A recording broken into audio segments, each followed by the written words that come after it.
Good evening, I'm Sangeeta Kandola. Many families here in the capital are waiting anxiously of news of loved ones in Afghanistan as gunshots and cries for help continue to fill the skies in Kabul. Dowran and Ahmed were evacuated a few weeks ago, but say they are worried about the safety of those they have left behind. Corrie has our report. This isn't the life they imagined. Sitting on the ground in a hotel car park, these men say they are grateful for their safety, but haunted by what they left behind. Dowran arrived here from Afghanistan 12 days ago, before the Taliban had taken over Kabul. His family are still stuck there, hiding. And in a phone call today, his brother told him the situation outside is deteriorating fast. And he'd say just everywhere the Taliban walking around in the street, in the roads, and they're looking for people who work in Afghan government or also with the foreign forces. And that is Dowran. He worked as a translator for British troops in Helmand between 2010 and 2012. I'm worried about my family. I feel not good. God is concerned for me because I'm here. My life is safe, but I'm worried about my family, my parents, like my mother, my brother. But thousands of miles from their homes, Dowran and his fellow interpreters can only watch as the horror unfolds. How did you feel when you saw those pictures of people clinging onto planes at Kabul airport? It's really made me upset, when I saw my people that they hang their souls, on the plane, after that they've fallen down. Of course, it's really made me unhappy. I'm really sad about my people, about my families, which they're Speaking about his family is too much for Ahmed. He came here 3 weeks ago and had to leave his parents and brother and sister behind.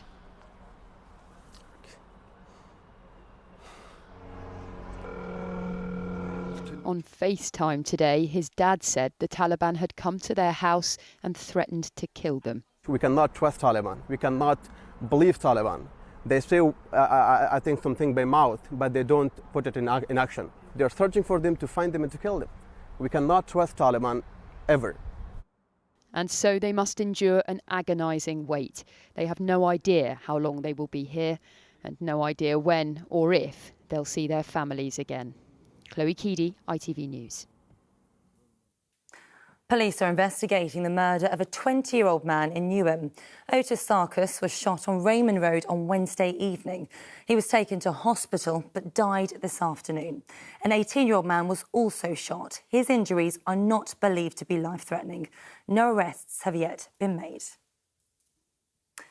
Now, diners may be back packing out restaurants across the city, but after Brexit and then COVID, there are concerns about staffing levels. During the pandemic, many workers moved out of London. It means many jobs simply aren't filled and wages are being increased to keep hold of those already employed. Emma Walden has more. Running a Michelin-starred restaurant is always demanding, but for David Moore, the past 18 months have tested every part of his business. But the greatest challenge of all, a dire shortage of a key ingredient: good staff. The main cause of the shortage, in my view, is a COVID-Brexit relationship, where the COVID thing hit and we had the lockdown, and then the kids went back to Europe, and then either they didn't want to come back or they couldn't come back because they didn't have the papers for right to remain.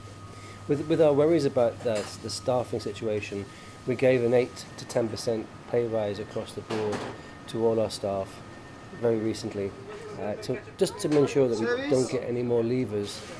It's an issue affecting eateries across the capital, with job vacancy rates of more than 20% in London, twice that of other parts of the country. In the medium term, I think we will see business failures unless we can get sufficient staff coming through, because these businesses have been trading for 18 months with very, very low revenue levels, and therefore they are very fragile. And if they can't build up their revenues because of staff shortages, that will be terminal for many. But whilst the difficulties it brings are undeniable, some restaurateurs are hopeful that the current staffing crisis will lead to much-needed changes in the sector. Asma, historically, what have you seen in terms of the treatment of hospitality staff, and what would you like to see happen next? Well, in the past, it wasn't very great because, we were very dependent on European staff and they were underpaid and undervalued. And now I think that, now that we're in this position where we can actually fill in the places, I think we need to really seriously think about actually professional courses, having a college of food, actually getting people trained to be able to fill in the spaces for hospitality. And many want to see that more valued work in the UK accessible to Europeans once again. I think a solution is to embrace our European friends and create a young people's holiday work visa, where they can come for 2 to 3 years. I think the youth of Europe want to come to London, want to come to the UK. They want to come and perfect their English, for instance, and also just have some life experience. And there will be pubs, bars and restaurants ready to welcome them with open arms. Emma Walden, ITV News. One of the most beloved movies in cinema history has hoverboarded its way over to London's West End. Back to the Future musical opened tonight at the Adelphi Theatre. Carolyn Sim caught up with some of the cast and crew ahead of the show. When Doc Brown's DeLorean hit 88 miles per hour, cinema audiences were thrilled watching Marty McFly travel back to 1955. Back to the Future was the biggest grossing film of 1985. And now the iconic four-wheel time machine is back, this time in front of a brand new audience on a West End stage. What can we expect? Something huge. I've never been involved in such a technical show before. It's massive. How does the car travel to the future? You're not going to tell me, are you? It moves. It has lights. I've never seen anything like it before. Like, I really mean that. Like, learning the technical aspects of the show was something that I had to really get to grips with. Go, Johnny, go, go! The show's producers stay true to the movie, telling the story of Marty, who has to make sure the younger version of his parents fall in love or he'll cease to exist.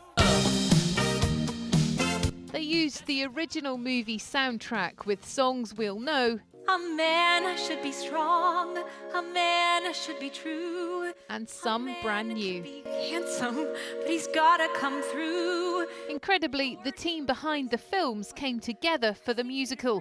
Alan Silvestri wrote the original score and Glenn Ballard wrote The Power of Love. All of us collectively felt like Back to the Future could be a stage musical. The sets, the actors, the band, the music, the story, when it all converges, it's kind of a transcendent moment for me. It is a work, an opus, if you will, to use a fancy word for it. They're actually going to feel it blocks away, apparently, because the building starts doing this once the show starts. We just always wanted to make this as fun and as exciting for everyone in the room, like you were watching it for the first time again. And I think that's what we do.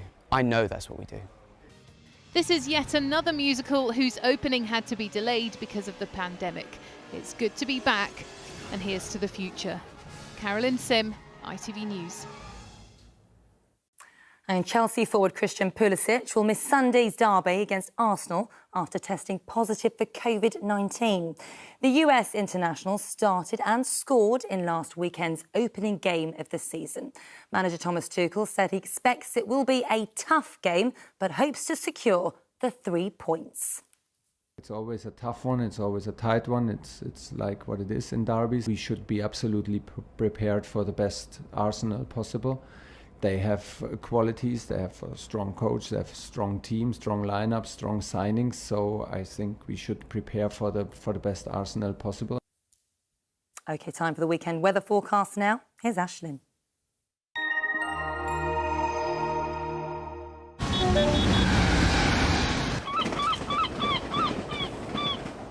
Great Western Railway sponsors the ITV London weekend weather.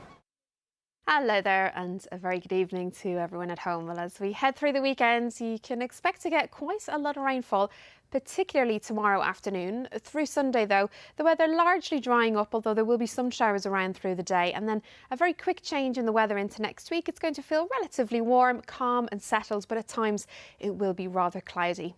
So over the next few hours, we're going to notice that breeze picking up, a lot of cloud around as well, and perhaps just the hint of the odd shower the further west you are. But it's going to be a very mild and muggy night. Temperatures falling to around 16 degrees Celsius, so it could be quite uncomfortable to sleep. But very quickly through Saturday morning, the weather will start to deteriorate. So increasingly breezy, eventually some showery outbreaks of rain spreading in from the west, some of that potentially quite heavy. The risk of thunderstorms in there as well. The Met Office have issued a yellow warning for this. And an awful lot of water in a short space of time. So if you are out and about in the roads, do take care not to get caught out. Now, as we head through the rest of next week, it's going to be largely dry and settled, and at times with some good spells of sunshine. Great Western Railway sponsors the ITV London weekend weather. And that is all for now. We're back tomorrow evening just after 6:15.